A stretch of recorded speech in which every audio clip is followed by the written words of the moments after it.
দলগাঁৱত ব্যক্তিগত খণ্ডৰ বিদ্যালয় বন্ধৰ দাবীত শিক্ষা বিভাগলৈ স্মাৰকপত্ৰ প্ৰদান দাখিল কৰিলে অবৈধ স্কুলৰ তালিকা। আপোনাৰ সন্তানো ব্যক্তিগত খণ্ডৰ স্কুলত পঢ়ে নেকি? আপোনাৰ সন্তানে অধ্যয়ন কৰা বিদ্যালয়ত ইউডাই কোড আছেনে? যদি নাই তেন্তে সাৱধান, নিশ্চিতভাৱে উচ্চ শিক্ষাৰ পৰা বঞ্চিত হ'ব আপোনাৰ মৰমৰ সন্তান। কিয়নো ইউডাইছ কোড নাথাকিলে নাপাব বাধ্যতামূলক পেন নম্বৰ, নাপায় আধাৰ কাৰ্ড।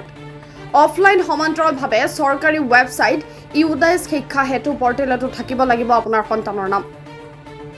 দলগাঁৱত আছে অৰ্ধশতাধিক অবৈধ স্কুল। আপোনাৰ সন্তানো যদি সেই বিদ্যালয়সমূহত পঢ়িছে তেন্তে সাৱধান, নিশ্চিত বিপদত পৰিব আপোনাৰ সন্তান। বন্ধ হ'ব অবৈধ বেচৰকাৰী স্কুল। চৰকাৰে জাৰি কৰিছে নিৰ্দেশনা। চৰকাৰৰ নিৰ্দেশনা কাৰ্যকৰী কৰা অবৈধ বেচৰকাৰী স্কুলৰ বিৰুদ্ধে ব্যৱস্থা গ্ৰহণ কৰিবলৈ শিক্ষা বিষয়াক স্মাৰকপত্ৰ প্ৰদান। যদি স্কুল বন্ধ হয়, কি কৰিলে ৰক্ষা পৰিব আপোনাৰ সন্তানৰ ভৱিষ্যত? চাওক এই প্ৰতিবেদন। পেন নম্বৰৰ অভাৱত উচ্চ শিক্ষাৰ পৰা বঞ্চিত শিক্ষাৰ্থীৰ বিলৈ। দলগাঁৱত অবৈধ স্কুল বন্ধৰ দাবীত শিক্ষা বিষয়াক পত্ৰ। দেশৰ শিক্ষা ব্যৱস্থাৰ আমূল পৰিৱৰ্তন ঘটাই সকলো তথ্য শিক্ষা বিভাগৰ সংশ্লিষ্ট ৱেবছাইট শিক্ষা হেতু ইউডাইছ পৰ্টেলত উপলব্ধ কৰাৰ বাবে চৰকাৰে কঠোৰ স্থিতি গ্ৰহণ কৰাৰ পিছতেই অবৈধ স্কুলত অধ্যয়ন কৰা বুজন সংখ্যক শিক্ষাৰ্থীৰ জীৱনলৈ নামি আহিছে অন্ধকাৰ।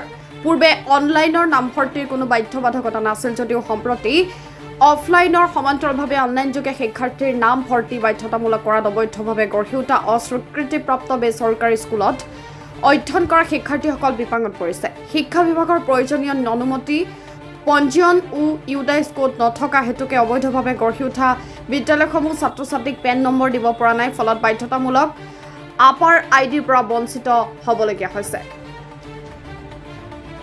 আজি দলগাঁও শিয়ালমাৰী প্ৰাথমিক শিক্ষাখণ্ডৰ অন্তৰ্গত প্ৰাইভেট স্কুলসমূহৰ যিখিনি প্ৰতিনিধি দল আছিলোঁ, আমি প্ৰধান শিক্ষকৰ এটা দল আমি বিঅ'চাৰক আজি লগ কৰিলোঁ।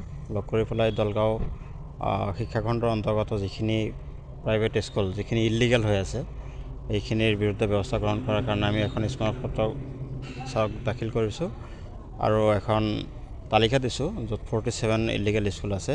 সেইখিনিৰ বিৰুদ্ধে ব্যৱস্থা গ্ৰহণ কৰিবৰ কাৰণে আমি ছাৰক অনুৰোধ জনাইছোঁ। যিখিনি গভৰ্ণমেণ্টৰ যিখিনি ডিৰেকশ্যন আছে, আমাৰ দাবীটো হৈছে গভৰ্ণমেণ্টৰ যিখিনি ডিৰেকশ্যন, এই ডিৰেকশ্যনখিনি সঁচা অৰ্থত এইখিনি কাৰ্যকৰী হ'ব লাগে। অকল অৰ্ডাৰ দিয়ে যাতে ক্ষান্ত নাথাকে, এইখিনি বন্ধ কৰাৰ কাৰণে বিধি ব্যৱস্থা গ্ৰহণ কৰিব লাগে। এইটো 1 নম্বৰ কথা।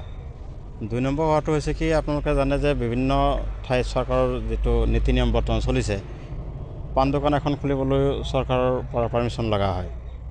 তেনে ক্ষেত্ৰত চৰকাৰী কোনো ধৰণৰ অনুজ্ঞাপত্ৰ নথকাকৈ, চৰকাৰৰ কোনো ধৰণৰ পাৰ্মিশ্যন নোহোৱাকৈ তেওঁলোকে কেনেকৈ স্কুল এখন এনেকৈ চলাব পাৰে? গতিকে এই চৰকাৰী অনুজ্ঞাপত্ৰ বা চৰকাৰৰ পৰা পাৰ্মিশ্যন নোহোৱা যিখিনি বিদ্যালয় আছে, এই বিদ্যালয়খিনি আচলতে ইলিগেল হয়। এই বিদ্যালয়সমূহত অধ্যয়নৰত যিখিনি ছাত্ৰ ছাত্ৰী আছে তেওঁলোকে উচ্চ শিক্ষাৰ পৰা বঞ্চিত হ'ব, কাৰণ তেওঁলোকৰ কোনো ধৰণৰ ইউডাইছ কোড নাই।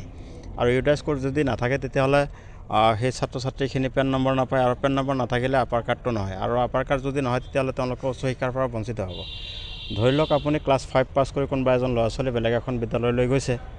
এতিয়া যিখন বিদ্যালয়ৰ পৰা আহিছে এইখন বিদ্যালয়ৰ যদি ডাইচ কোড নাথাকে তেতিয়াহ'লে তেওঁ পেন নম্বৰৰ পৰা বঞ্চিত, আৰু পেন নম্বৰ নাথাকিলে তেওঁ আপাৰ কাৰ্ড নাপায়, আৰু আপাৰ কাৰ্ড নথকাৰ কাৰণে তেওঁ যিখন বিদ্যালয়ত নাম ভৰ্তি কৰাব বিচাৰিছে তাত তেওঁ এডমিশ্যন নাপায়। হয়তো যদি আমি এতিয়া এডমিশ্যন 2টা প্ৰকাৰৰ হৈ আছে, 2 ধৰণৰ এডমিশ্যন হৈ আছে। এটা হৈছে অনলাইন আৰু এটা হৈছে অফলাইন। আমি অফলাইন এডমিশ্যনটো দিলেও অনলাইনত এডমিশ্যন নহয়, আৰু অনলাইন যদি এডমিশ্যন হয় তেতিয়াহ'লে চৰকাৰীভাৱে তেওঁ কোনো ধৰণৰ নথি পত্ৰ নাপায়। তেওঁ ক্লাছটো পাছ কৰিহে যাব, তেওঁ কোনো ধৰণৰ কাগজ পাতি নাপায়। যেনেকৈ টিউশ্যন চেণ্টাৰত পঢ়িলে মানুহে যেনেকৈ কেৱল কোৰ্চটোহে তেওঁৰ আগুৱাই যায়, তেওঁ কোনো ধৰণৰ কাগজ পাতি নাপায়। ঠিক তেনেকৈ যিসমূহ ইলিগেল বিদ্যালয় আছে সেই বিদ্যালয়সমূহ এক প্ৰকাৰৰ কোচিং চেণ্টাৰহে, সেইবিলাকক স্কুল বুলি কোৱাটো ঠিক নহ'ব, কাৰণ তেওঁলোকৰ কোনো ধৰণৰ গভৰ্ণমেণ্টৰ কোনো ধৰণৰ অনুজ্ঞাপত্ৰ নাই। স্কুল বুলি তেওঁৰ যে প্ৰমাণ পাতি থাকিব লাগে তাৰ কোনো ধৰণৰ কোনো প্ৰমাণ পাতি নাই। সেইকাৰণে আমি ডিমাণ্ড কৰিছোঁ যে বিদ্যালয়সমূহ ততালিকে বন্ধ কৰিব লাগে, আৰু এইটো বৃহত্তৰ ছাত্ৰ ছাত্ৰীসকলৰ ভৱিষ্যতৰ প্ৰতি লক্ষ্য ৰাখি। এনেকুৱা নহয় যে আমি ব্যক্তিগত খণ্ডৰ যিসমূহ বিদ্যালয়ৰ আমাৰ পেন নম্বৰ বা ডাইচ কোড আছে, আমাৰ ছাত্ৰৰ কাৰণে আমি এই যুঁজখন দিছোঁ। এই যুঁজখন হৈছে আচলতে সেইসকল ছাত্ৰ ছাত্ৰীৰ কাৰণে যিসকল উচ্চ শিক্ষাৰ কাৰণে তেওঁলোকে মানে ভৱিষ্যতে যাতে তেওঁলোক বিপদৰ সন্মুখীন যাতে নহয়। অলপ আগতে বিঅ'চাৰে আপোনালোকৰ আগত কৈছেই যে বহু ছাত্ৰ ছাত্ৰী আহিছিলে যিখিনি নেকি পেন নম্বৰৰ পৰা বঞ্চিত হৈছে। এতিয়া তেওঁলোকে হাহাকাৰ কৰি আছে। দলগাঁও আদৰ্শ মহাবিদ্যালয় যিখন আছে তাতে এডমিশ্যন ল'ব পৰা নাই তেওঁলোকে, কাৰণ তেওঁলোকৰ পেন নম্বৰ নাছিল। এতিয়া পেন নম্বৰ নাথাকিলে উচ্চ শিক্ষাৰ পৰা এনেদৰে বঞ্চিত হৈ থাকিব। গতিকে আমাৰ লিগেল ডিমাণ্ডটো হৈছে যে ইউডাইছ নথকা বিদ্যালয়সমূহ চৰকাৰে বন্ধ কৰিব লাগে। আজি আপোনালোকে কি? আমি অভিযোগ নহয়, আমি এখন তালিকাহে দিছোঁ যিবিলাক বিদ্যালয়ৰ কোনো ধৰণৰ ইউডাইচ কোড নাছিল সেই বিদ্যালয়সমূহৰ বিৰুদ্ধে আমি তেওঁলোকৰ এটা তালিকা দিছোঁ, য'ত নেকি 47 স্কুল আমি লিষ্ট কৰিছোঁ। আৰু কেইখনমান বিদ্যালয় ৰৈ গৈছে, যিখিনি আমি ছাৰক অনুৰোধ জনাইছোঁ যে তেওঁলোকৰ যিখিনি চ'ৰ্চ আছে সেই চ'ৰ্চৰ জৰিয়তে তেওঁলোকে এই লিষ্টটো ভেৰিফাই। বিঅ' ছাৰে আমাক আশ্বাস দিছে যে তেওঁলোকৰ মেন পাৱাৰ যিখিনি আছে তাৰ জৰিয়তে তেওঁলোকে লিষ্টটো ভেৰিফাই কৰিব আৰু পৰ্যায়ক্ৰমে তেওঁলোকে সেই স্কুলবিলাকৰ বিৰুদ্ধে বন্ধৰ নিৰ্দেশনা জাৰি কৰিব। গতিকে নিজক অনুৰোধ জনাব বিচাৰিছোঁ, যিসকল অশিক্ষিত মানুহ যিখিনি আছে আৰু কিছুমান জনা শুনা মানুহো আছে, যিবিলাকে নেকি প্ৰাইভেট স্কুলত নাম লগাইছে ঠিকেই, কিন্তু স্কুলখনৰ কোনো ধৰণৰ নথি পত্ৰ নাই। তেনেকুৱা বিদ্যালয়ত যদি তেওঁলোকৰ সন্তান যদি পঢ়ি আছে, গতিকে ততালিকে সেই বিদ্যালয়সমূহৰ পৰা তেওঁলোকৰ ল'ৰা ছোৱালীক আনি চৰকাৰী হওক বা বেচৰকাৰী হওক, মুঠতে ইউডাইচ কোড থকা বিদ্যালয়তহে তেওঁলোকৰ ল'ৰা ছোৱালীক নামভৰ্তি কৰাব লাগে। এই অবৈধ বিদ্যালয়ৰ পৰা যিসকল ল'ৰা ছোৱালীয়ে 8 পাছ কৰি 7 পাছ কৰি 6 পাছ কৰি অৰ্থাৎ আমাৰ বিদ্যালয়ত এডমিশ্যন ল'ব আহিছে বা অন্যান্য বিদ্যালয়ত গৈছে, যিসকল বিদ্যালয়ত ইউডাইচ কোড আছে সেই বিদ্যালয়সমূহত আমি এডমিশ্যন দিছোঁ। কিন্তু এতিয়া যিটো পৰ্যায় আহিছে আপাৰ নাম্বাৰ, তো তেওঁলোকৰ পেন নাম্বাৰ খোজাৰ লগে লগে গম পোৱা গ'ল যে য'ৰ পৰা আহিছে সেই বিদ্যালয়ত কোনো পেন নাম্বাৰ নাই, অৰ্থাৎ তেওঁলোকৰ ডাইচ কোড নাই।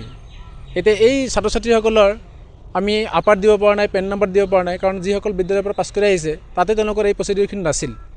ইউডাইচ কোড নাই, আৰু ইউডাইচ কোড নথকা বিদ্যালয়ত অধ্যয়ন কৰি তেওঁলোকে যি সমস্যাৰ সৃষ্টি কৰিছে, এতিয়া সমস্যা আমাৰ কাৰণে হৈছে। আমি অফিচত আহিলে তেওঁলোকে নিউ এডটো বন্ধ হৈ আছে। যদি নিউ এড নহয় তেনেহ'লে এই ছাত্ৰ ছাত্ৰীসকলক আমিতো পাঠদান দি আছোঁ, আমি জগৰীয়া হ'ম। গতিকে আমি আহ্বান জনাওঁ, যিসকল অভিভাৱকে সেই বিদ্যালয়সমূহত নিজৰ সন্তানক পাঠদান দিয়াৰ কাৰণে নামভৰ্তি কৰাই দিছে, তেওঁলোকে অনতিপলমে যিবোৰ বিদ্যালয়ত ইউডাইচ কোড আছে তালৈকে পৰিৱৰ্তন কৰক, নহ'লে পিছলৈ তেওঁলোকৰ অসুবিধা হ'ব। আৰু এইটো অসুবিধাৰ পৰা আমি তেওঁলোকক পৰিত্ৰাণ দিয়াৰ বাবে আমি আজি এখন স্মাৰক পত্ৰ প্ৰদান কৰিলোঁ। আমি এতিয়ালৈকে 47 মান বিদ্যালয়ৰ নাম পাইছোঁ, ৰেকৰ্ড পাইছোঁ, যিসকলৰ কোনো ইউডাইচ কোড নাই। সেইখিনি ইয়াত জমা দিছে নেকি? সেইখিনি আমি জমা দিছোঁ। তেওঁলোকে কেনেধৰণৰ ব্যৱস্থা ল'ব বুলি আশ্বাস দিছে আপোনালোকক? অফিচৰ ফালৰ পৰা আমাক আশ্বাস দিছে যে তেওঁলোকে অনতিপলমে এটা ক্লজাৰ অৰ্ডাৰ দিব, আৰু যদি তেওঁলোকে বিভাগীয় ফালৰ পৰা ডাইচৰ ব্যৱস্থা কৰি দিব পাৰে কৰি দিয়ক, আমাৰ তাতো আপত্তি নাই। প্ৰচিডিউৰ লাগে আৰু কোনো ল'ৰা ছোৱালীৰ সমস্যাৰ সন্মুখীন হ'ব নালাগে। আমাৰ দলগাঁও শিয়ালমাৰী এডুকেশ্যন ব্লকত আমাৰ ইউডাইচ থকা প্ৰাইভেট স্কুলৰ সংখ্যা প্ৰায় 91 মান আছে, আৰু ইউডাইচ নথকা যিবিলাক প্ৰাইভেট স্কুল সেই সংখ্যাটো আমাৰ ওচৰত সঠিক নাই, আমাৰ তেখেতসকলৰ যোগাযোগ নাই। কিন্তু আমাৰ যিটো তথ্য 50ৰ ওপৰত আছে। এতিয়া আমাৰ